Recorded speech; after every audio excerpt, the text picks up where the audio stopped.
Hey people, I've been real busy. I wanted to show y'all a couple of things I've been doing and why I haven't been making my language videos. That last movie, I started this. I told you I was going to come finish it up Saturday. And so me and my partner come and finish this up today. And it's a dining area that's part of this Blue Dog. It's a 2-story breakfast, lunch diner. It had some challenges with it. The builder that built this wasn't real good. And so I had only certain spots on the deck that I could put the columns. And so this is a 3-inch channel anchored on the wall. And this is a 2x4 aluminum beam. And I tape around it so it doesn't scratch up while I'm getting everything set and squared. It splices together. I can only get them in a 30-foot length. So I built a splice plate so I can join 2 of them together to get 58 foot out of it. This is what these panels look like without the aluminum skin. This is just 3 inches of foam, and this is like a Gorilla Glue, and the skin glues on there. So I stand all the columns, and then I lay the header inside of them. And I move this blanket down to slide them in position as I go. The stack of them looks like this, and they have a male and female end where they plug together. And so I don't have a lot of time to take pictures. I'm the one doing most of the work. I have a little help there with me. So this was this morning before I finished up. When I'm done, I'll come back and peel the tape out and drill and put bolts through. And 1 on the bottom, 2 on the top. It's called an insulated, 3-inch insulated roof, and it really cools the space down. And the look from underneath, it gives you a real clean finish, like a refrigerator finish, epoxy finish.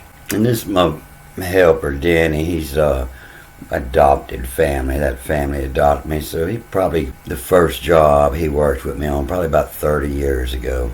And the top, this is all my phone camera is pixelated, but it's a 4-inch screw with a big fender washer goes through. And when I finish, I come back and put another channel on the end to cover the ends. I was up in the bucket to get these pictures, and you don't see any seams, but it gets a row of tape. After everything gets caulked, it's got a white tape that goes on top of here, and you don't see it. It's covering all the seams, and the customer always loves the finished product. And so Monday, hopefully I'll get up here and get to ditch witch this out that I started on.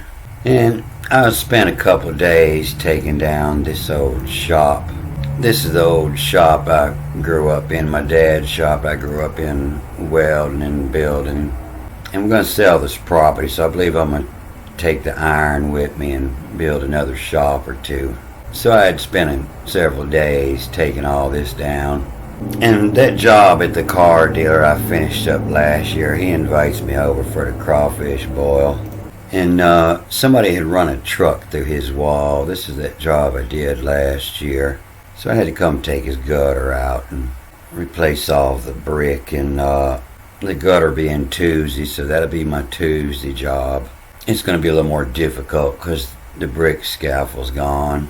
And this is his house. He wants me to add another outside kitchen out here. He put him a new pool in. And out here on the end, he wants me to build him a pool room next. He wanted me to get started on it 2 months ago, but I've been real busy. He's wanting me to put something similar to this out right at the end of the pool. It'll be here with a bathroom, showers, and a fireplace, and the big screen TV above it. So I'll be busy a month on that, I'm sure. And then he wants me to finish building his outside kitchen here. He likes the way I work, and so he just calls me for all his work. He had got me a new set of tires for my truck at dealer's cost, so I figure I better fix my camber bushing. And it looks like it's rusted in there good, but you just spray some penetrating fluid in there the night before. And get you a good jack. This is a 7.3 motor in this big diesel truck, so it's pretty heavy. You gotta have a good jack and a hammer and good 1/2-inch ratchet. and jack it on up, clear it, and pull the wheel off. It helps to have an impact. I double nut this side, and I just did that to let me know which one was the last one that I replaced the wheel bearing. Pull that top nut off and pull this pin out.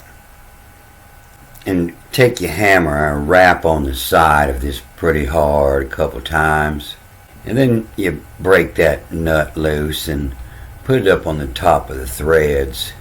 And then get your hammer and rap on that real hard, and it breaks loose pretty easy. Or easier than expected. You just take and rap right on top of it. And when it breaks, it'll all come loose pretty easy there. My tires was wearing real bad on the outside on this front left, so this is what the old camber bushing looked like. And the new one they sent me, it looked weak. I didn't like it. It was short.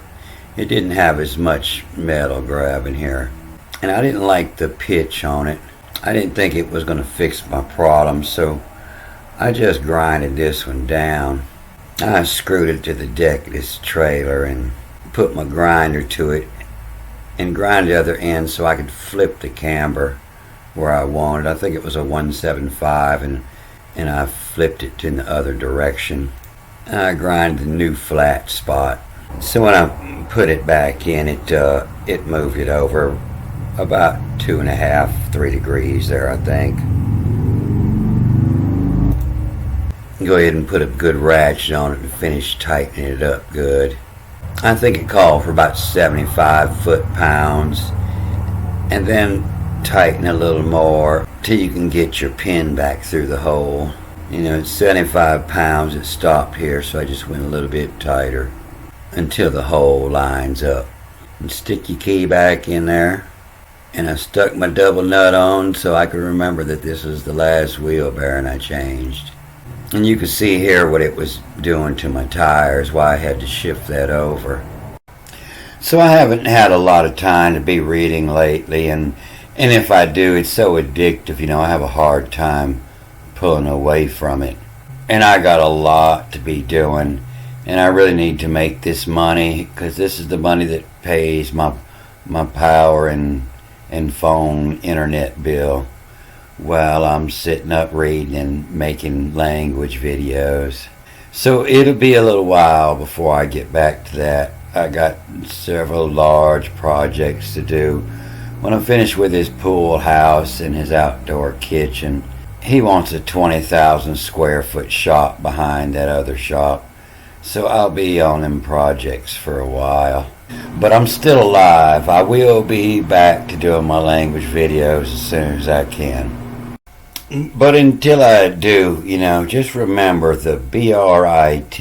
Every time God made a covenant, it was with the Brit. It means in the writ. And Brit is the ancient language for the legal writings. Alright, I'm going to cut this off here. A good day.